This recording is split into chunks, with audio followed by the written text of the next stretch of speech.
What's going on, everybody? You know, I have my social media typed out rants once in a while, and I've been encouraged to put it on video. Maybe it'll be absorbed a little bit better. And so here it is. Topic of today is, why do many people feel the economy is not good, despite all the data. We had the stock market reaching the highest level ever. We have GDP outpacing the world. We're at 5% growth when 2.5% is considered good. Gas prices are down $1 from where they were at this point last year. Inflation from this point last year is going down almost 6 points, and the Fed has suggested that it's going to go down at least 3 times next year, probably to pre-COVID levels. Corporate profits are at record highs, even in terms of wage growth versus inflation. This is the first time in a long time that wage growth is actually outpacing inflation.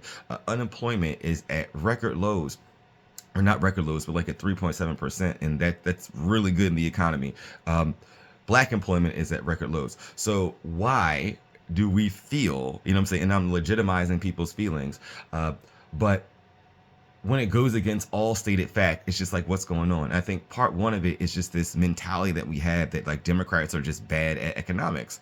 Like that, I think, is one of the core things, and it's just not true. I just implore you to look at economic data that comes out through bipartisan congressional budgetary offices. Look at Democratic administrations and look at GDP growth. Look at revenue growth. Look at all the indicators. Look at inflation. Look at all that stuff, and you can see that consistently during Democratic administrations that our economy does better, despite like that rule of thumb that says Republicans do better, that just somehow think lower taxes automatically means it's better for everybody, and that's not necessarily true in most instances, especially when we have a lot of debt in this nation, and they came to care about debt, but they don't want to pay for it. But that's neither here nor there. Getting back into this inflation component, because a lot of people have been taught that price increases are automatically about inflation. So they don't think about any other factors. And when they see like, oh, I'm paying a lot, oh, this is just inflation. And then it becomes like a government problem, right? Oh, well, the government policy needs to fix this inflation. But it's like, if you are blaming the wrong things, then you're going to get the wrong solution. So in actuality, it's not inflation we can see statistically. It's corporate greed. It's corporations refusing to lower prices to the point that actually is matching where they're at in the economy. So just price in general, like price is just a made up thing. Price in a capitalist society is based on how much a consumer is willing to pay for a good. And you know, a corporation is going to try and make you pay the most for that good, right? So they're going to try and charge the highest price without disturbing their line of profit. So they charge too high, too many people will not pay for it, and so they'll lose their prices. So they're going to raise it to the highest point possible to keep the most amount of people for buying it. And they might even sacrifice numbers. Like, okay, they had 1,000 people buying it. They may only have 900 people buy it if they can make more money by charging more, and those 900 people would be willing to pay more and result in higher profits than lowering the price so that 1,000 people could get it. And so that's really what happened during COVID. And it's called supply side inflation. So there's other inflations that are kind of more natural that go with the demand of the market, but there are other parts of inflation that are really driven by corporations. So in essence, why has rent skyrocketed? Why have housing prices going through the roof? And it's not necessarily just because of inflation. It's because builders stopped building. It's because lumber people reduced their lumber production. And they did that because they presumed that demand was going to drop, and it didn't. And they increased prices on both ends. So they not only just naturally increased prices because they thought less people were going to go, but the banks, what they also did, they thought less people were going to apply for loans. So what did? They raised their interest rates so they could continue their profit lines.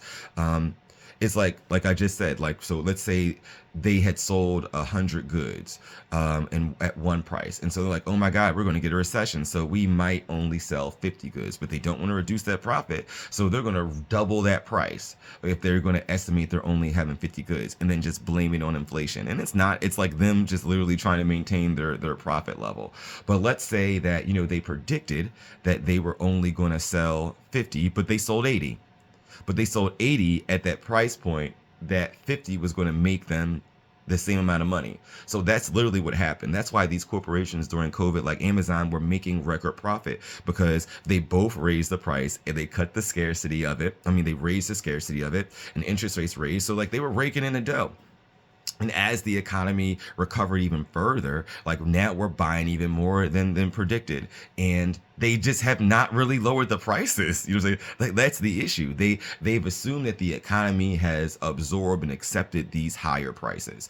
And so why would they drop them? If demand is going to stay the same, a business is going to be cool with that. So it's actually upon the corporations, and we're not putting pressure on them. We're putting pressure on the government and falsely on Biden to somehow suggest that he can control corporate greed. And he's literally done everything he could. These companies are making money. Their inflation rates set by the Fed are going down. Unemployment's at low numbers. So what's happening? The issue is these companies are not reducing the prices. And additionally, they're not paying their workers at levels that coincide with the price. But as recently as the 80s, I think, profit margins and wage increases used to go hand in hand. So corporations like, okay, we're making 10% profits, we're going to give laborers 10% raises. But over the last 30 years, and mostly through Republican administrations, that has stopped. Now wage growth is so stagnant to profits and profitability and production. And so we're just clearly just not getting paid enough. All the profits are going to these corporate entities. And so if we attack the wrong people, if we suggest that somehow like bringing a Republican into it is going to make it better, it will actually make it worse. They're having policies that will allow corporations to keep even more money, policies that won't force equal profit sharing. They're reducing unions, like all the things that would give any consumer or any labor any room to grow. They're against that. And so it just becomes kind of crazy that like people are thinking that would be how the economy is going to be solved, because actually you're promoting the antics that are going to continue price hikes and increases and not have them aligned to actual data. So, I mean, I promised 5 minutes, it was 7, but hopefully you have a greater understanding of what's going on. And I just implore you to read. Like all the statistics are out there. Like, don't just believe me. Go just Google unemployment statistics over time. Go Google inflation rates over time. Google US inflation versus global inflation, Google record corporate profits. All these things are widely provable. You know what I'm saying? Like, but they just don't want you to find out that information. They want you just to listen to the person and be angry and just take advantage of your emotions instead of your logic. So until next time, hopefully this helps somebody.